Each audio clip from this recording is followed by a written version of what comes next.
رسالت میں ہدیہ درود کی نظریں پیش کریں۔ اللہم صلی علی سیدنا و مولانا محمد کما تحب و ترضى ان تصلی علیک یا رسول اللہ صلی اللہ تعالی علیہ وآلہ وسلم۔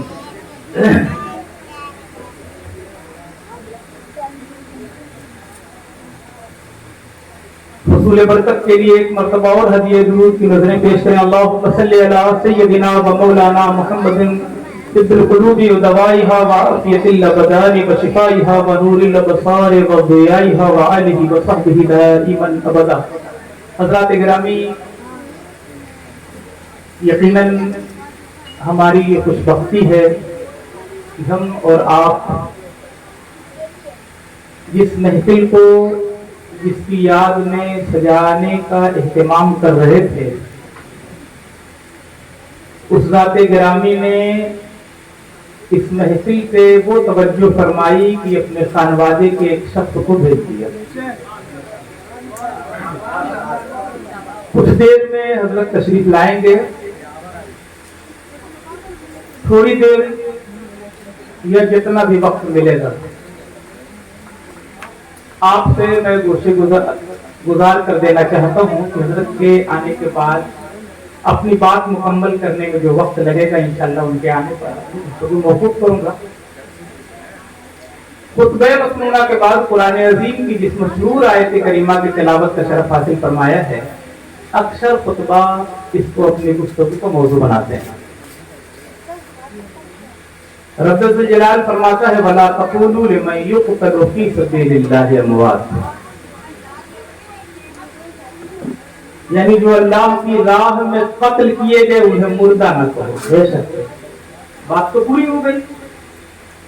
اللہ تبارک و تعالیٰ نے اگر کہہ دیا انہیں مردہ نہ کہو تو اگر مردہ نہ کہو تو وہ زندہ ہے، لیکن رب فرماتا ہے بل احیاء۔ یہ بل جو ہے نا، بل کا پریوگ انسان کہاں کرتا ہے؟ بل ہے کیا؟ بل یہ انسان کسی کے بل بوتے پر کام کرتا ہے۔ جتنا مضبوط بل ہوتا ہے اتنا مضبوط کام ہوتا ہے۔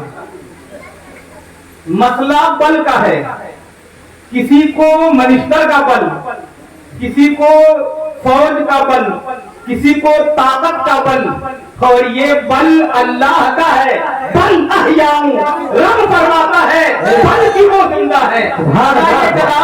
کہ بل جو ہے، اس بل میں بات تو سادی سی ہے، بات تو سادی ہے، بل احیاء، بل کی وہ زندہ ہے، بس معنی اتنا ہی ہو رہا ہے۔ لیکن لفظ بل ہندوستان میں سمجھنے کے لیے اسے سمجھ لیں کہ اس قرآن کے بل میں وہ بل ملا کہ اہل حق کے لیے یہ بل وہ بل ہے کہ جس کے بل بوتے پہ کہتا ہے کہ وَلَٰكِن لَا تَشْعُرُونَ، تمہیں شعور نہیں پہچانے کی۔ لیکن اس بل سے کسی کو بل ملتا ہے اور کسی میں بل پڑتا ہے، یہ دو طرف جاتا ہے۔ ماننے والوں کے لیے بل، تنقید کرنے والوں کے لیے ماتھے پہ بل، کسی کے بازو میں بل، کسی کے ماتھے پہ بل، اور دونوں بل میں بڑا فرق ہے۔ ماتھے پہ بل مایوسی کی علامت ہے اور دلوں میں بل کامیابی کی امانت ہے۔ جب ہم نے سنا رب الجلال فرماتا ہے بل احیاء، بل کی وہ زندہ ہیں، اب غور کرنے کی چیز یہ ہے کہ جب وہ زندہ ہیں تو انسان ضرور سوچے گا، عقلی انسانی بھی یہ بات ضرور اٹھے گی، اور قرآن اللہ کا پیغام ہے اور رب الجلال نے اس کی ضمانت کا ذمہ لے رکھا ہے۔ توریت، زبور اور انجیل کی طریقے سے اس میں کسی کے اندر یہ طاقت ہی نہیں کہ وہ اس میں تحریف کر سکے۔ قرآن پر انگلی اٹھانے والوں کا وجود ختم ہو گیا۔ ابھی کچھ دن پہلے قرآن پر ایک شخص نے انگلی اٹھایا، وہ ایسا تیاگی ہوا، اسلام کو تیاگ دیا تھا، جس میں گیا اس نے بھی تیاگ دے دیا۔ تو قرآن رب ذوالجلال فرماتا ہے کہ اس کا حفاظت کا ذمہ میرے ذمہ ہے، اس میں ترمیم نہیں ہو سکتی، اس میں اضافہ نہیں ہو سکتا، اس میں بڑھایا نہیں جا سکتا۔ اب غور کرنے کی چیز یہ ہے کہ پروردگار زندگی کے بارے میں صرف ایک عظیم نعمت کے عوض ان کی زندگی کی گارنٹی لے رہا ہے۔ جسے اپنی راہ میں قبول کر لیتا ہے اس کی زندگی کی گارنٹی لے کے اعلان کرتا ہے تمہیں شعور نہیں کہ پہچان سکو زندہ ہے۔ اب ذرا غور کریں، جسے بھیجنے کے بعد یہ نعمتیں عطا کروانا تھا، قرآن کی حرمت کے لیے جو شہید ہوا وہ زندہ، نماز کی کے لیے جو شہید ہوا وہ زندہ، اسلام کی بقا کے لیے جو شہید ہوا وہ زندہ، جو اسلام لے کر آیا وہ جو قرآن لے کر آیا اس کا مقام کیا، جو نمازیں حاصل کیا اس کا مقام کیا۔ اب یہ تلاش کرنے کی ضرورت نہیں کہ نبی زندہ ہے یا نہیں، ارے جب امتی بارگاہ ربی نظر نیاز کا نذرانہ پیش کر دے اس کی زندگی کی ضمانت قرآن لے رہا ہے۔ بل احیاء ولکن لا تشعرون۔ یہ سارے معاملات ہی ختم ہو گئے کہ نبی زندہ ہے یا نہیں، ارے جناب جب امتی زندہ ہے، امتی زندہ ہے، سبحان اللہ بڑا اور غور کریں، بل احیاء ولکن لا تشعرون۔ ان تمام چیزوں میں انسان جب تاریخ کربلا بیان ہوتی ہے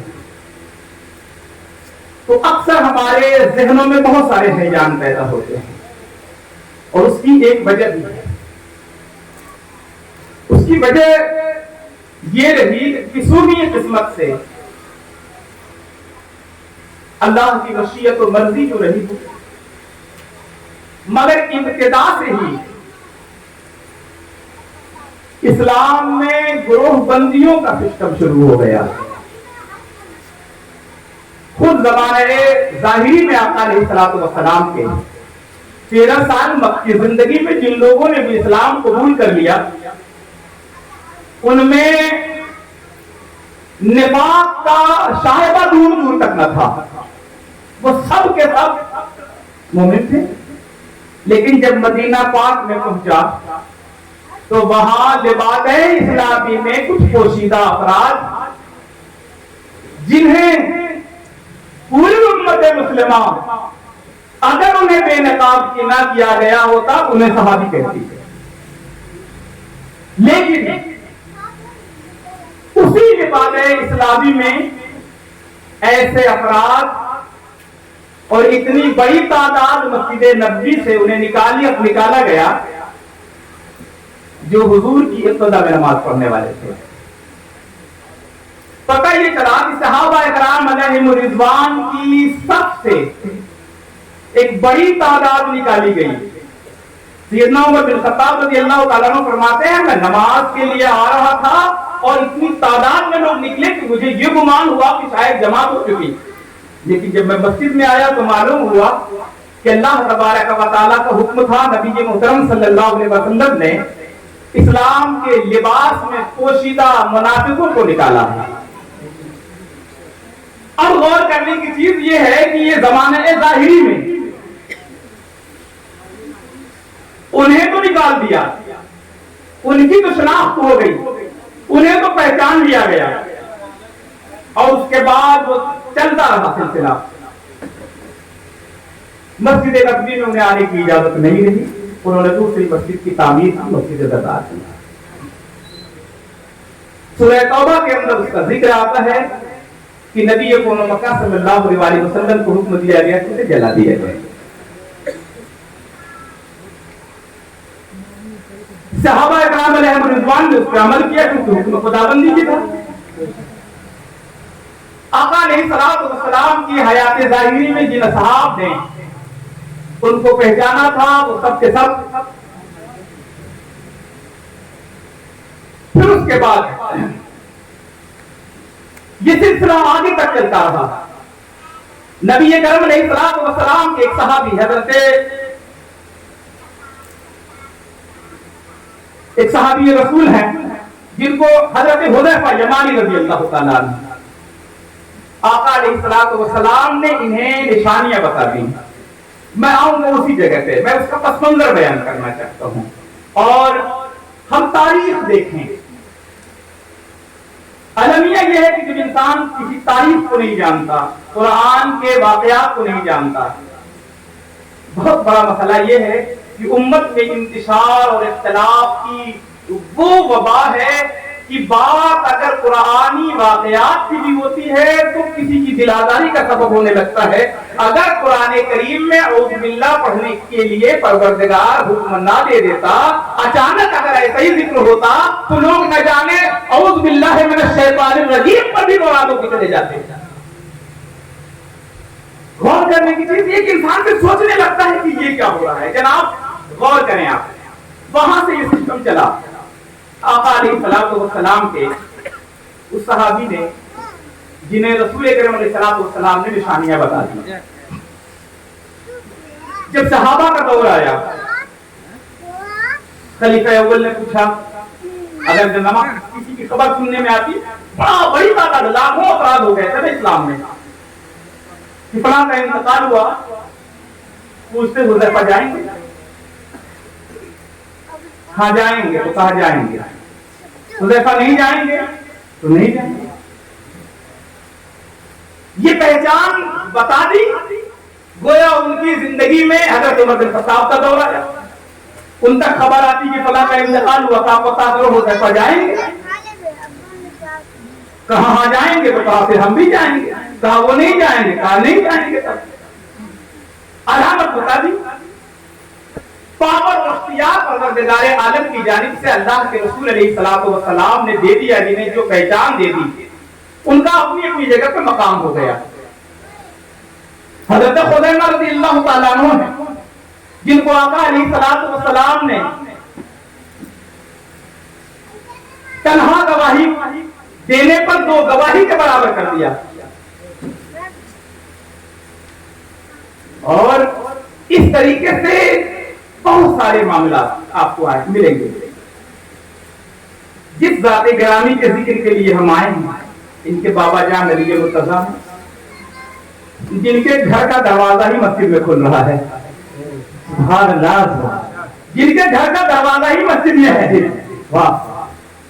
آقا علیہ السلام نے ہر ایک کے لیے حکم دے دیا کہ حالت جنابت میں مسجد میں آنا جائز نہیں, مگر وہ علی کا قرۂ امتیاز تھا. وہ علی ہے جس کو سرکار نے گارنٹی دے دی, علی جب جس حال میں چاہو مسجد میں جا سکتے ہو.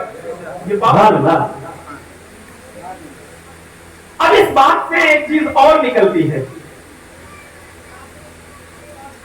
کہ ان کی پاکی کا معاملہ اتنا بلند ہے کہ اگر اس میں انسان تھوڑا دیر کے لیے غور کرنے لگے ایسا کیسے ہو سکتا ہے, تو ایسا اس لیے بھی ہو سکتا ہے کہ رب ذوالجلال اہل بیت اطہار کی طہارت کا ذمہ لے رہا ہے اور فرماتا ہے نبی کے گھر والوں ہم نے تم کو پاک اور خوب ستھرا کر دیا. سبحان اللہ. تو ظاہر سی بات ہے جنہیں رب نے پاک کر دیا انہیں کائنات کی کوئی چیز ناپاک نہیں کر سکتی. اب ظاہر سی بات ہے. تو اب یہ غور کریں, یہ ایک پس منظر ہے. اس کے بعد آگے کا سلسلہ حضور اکرم علیہ السلام کا جو مثال ظاہری ہوا, وہ لفظ, وہ گروہ جو ضم ہو گیا تھا, پہچاننا مشکل ہو گیا تھا, اس میں سے ایک فتنہ اٹھا جو نبی آخر الزمان صلی اللہ علیہ وسلم کے مثال ظاہری کے بعد سارے صحابہ کا عقیدہ اور آج بھی اہل حق کا, پوری دنیا کی امت مسلمہ کا یہی عقیدہ ہے. ختم نبوت کا سب کا عقیدہ یہی ہے کہ کوئی نہیں پیدا ہو سکتا.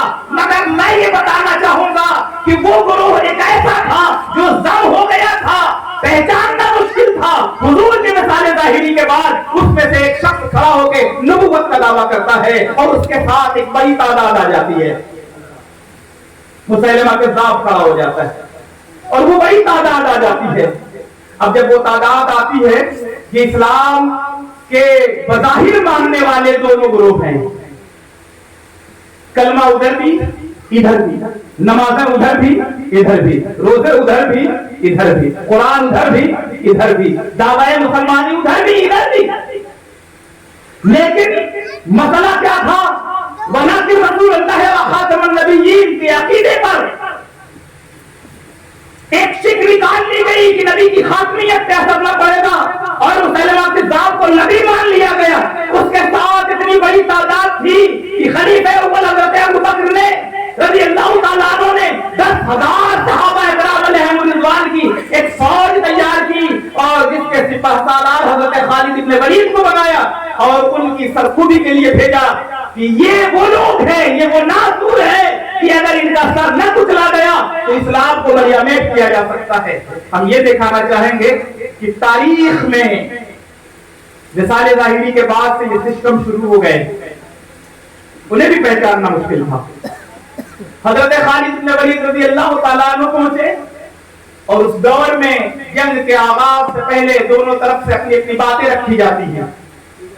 اتمام حجت کے طور پر بات ہو گئی اتمام حجت کی, اور جب بات صحابہ کے موقف سے الگ ہو گئی, اہل ایمان کے نظریات سے ٹکرانے لگی, تو تلواریں نکل گئیں.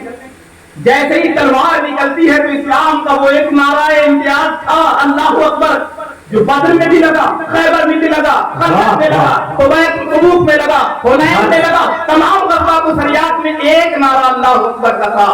وہی نعرہ لگا, اس لیے کہ ایمان کے مقابل کفر ہمیشہ رہا ہے. ایمان کے مقابل کفر رہا تو نعرہ توحید جو تھی وہی اہل حق کی پہچان تھی. رسول اللہ کے زمانے ظاہری میں, ظاہری دور میں, حیات بشری کی زندگی میں انہی صحابہ نے ایک نعرہ لگایا تھا. اب جب مد مقابل مسلمہ کے ساتھ کا گروہ ہے, جب تلواریں میان سے باہر نکلی ہیں, اللہ اکبر کہتے تو مد مقابل بھی اللہ اکبر کہہ دیا. جب مد مقابل بھی اللہ اکبر کہہ دیا تو مسئلہ پھنس گیا نا. یہی تو امتیاز حق تھا. اب کیا ہوگا, اب کیا معاملہ ہوگا؟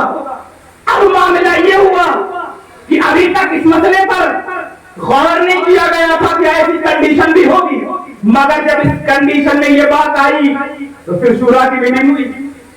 خلیفۃ المسلمین کو بھی لکھا گیا, انہوں نے قاصد کو بھیجا کہ جاؤ, اتمام حجت تو ہو چکی, آج کا معاملہ تو اس پر رک گیا, تلواریں نیام میں واپس آ گئی کہ حق و توحید پرستوں کے درمیان جنگ نہیں ہو سکتی. لیکن مسئلہ یہ ہے توحید کے اقرار کے بعد بھی حق اور باطل کا معرکہ رہ گیا, اور اس معرکے کو سر کرنے کے لیے ایک علامتی پہچان کے طور پر ایک علامتی اور شناختی نعرہ دیا جا رہا ہے کہ کل جب میدان میں آمنے سامنے ہوں گے اور جب اللہ اکبر کہہ کے تلواریں نکلیں گی تو تم اللہ اکبر کہنا, اور اگر مد مقابل بھی اللہ اکبر کہتے تو وہاں یا محمد کہنا. نعرے تکبیر, نعرے رسالت, عظمت مصطفیٰ, عظمت مصطفیٰ, نعرے تکبیر, نعرے رسالت. معلوم یہ ہوا کہ جب معرکہ دوبارہ شروع ہوا, اللہ اکبر کر کے تلوار ادھر بھی نکلی, حزب مخالف نے بھی اللہ اکبر کہا. حضرت خالد بن ولید اور 10,000 صحابہ کا لشکر جلال بآواز بلند یا محمد یا محمد کا جیسے ہی نعرہ لگایا, مد مقابل خاموش ہو گیا, مد مقابل خاموش ہو گیا. اسلام کی دو کلمہ پڑھنے والوں کے درمیان حد قائم کرنے کے لیے کوئی چیز کی ضرورت کیا آئی؟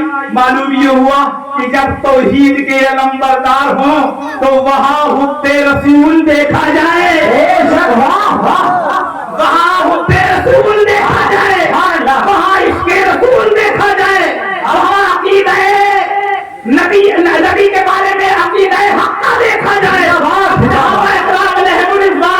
یا محمد کہا, جب مد مقابل خاموش ہوا اس جنگ میں پھر آگے کی کارروائی شروع ہوئی اور انہیں کیسے کردار تک پہنچایا گیا. پتہ یہ چلا اسلام کی